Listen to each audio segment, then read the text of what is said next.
Go ahead. Real fast, Corinne, just real quick on Twitter, because you guys said you're keeping a close eye on Elon Musk's ownership, and it's the first time we've talked to you since he released the files a few days ago. Is it the White House view that decisions at Twitter were made appropriately in terms of decisions to censor this reporting ahead of the election? You mischaracterized actually what I actually said and took it out of context when you asked her a question. Look, when I answered the question, and I actually already addressed this about how the White House and the administration is seeing what's happening on Twitter. We follow also what's going on, just like you guys are reporting and just like you guys are seeing. And what I was commenting to is like, yes, we're seeing what is happening, just like you all are seeing what's happening with Twitter. So just want to clear that up because you definitely mischaracterized what I said or put it out of context. And so can you ask your question again?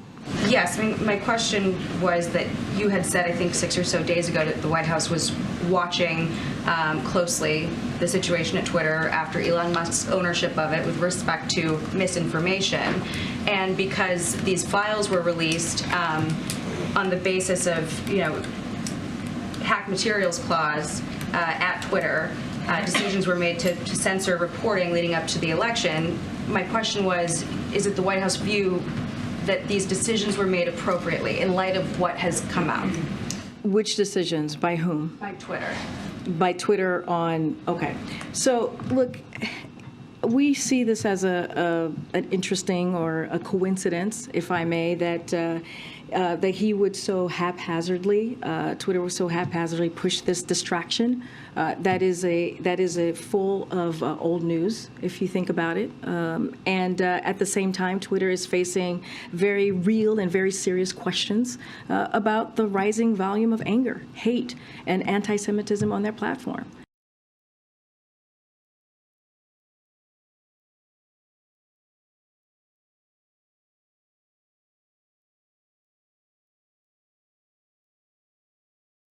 And how they're letting it happen.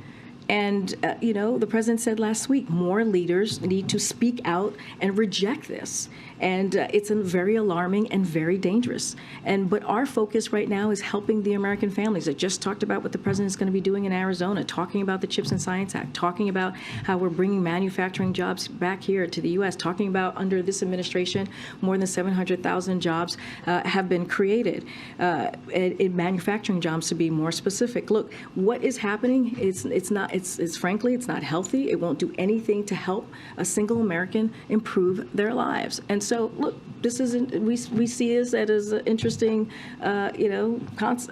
coincidence, and it's a distraction. Go ahead, Stephen.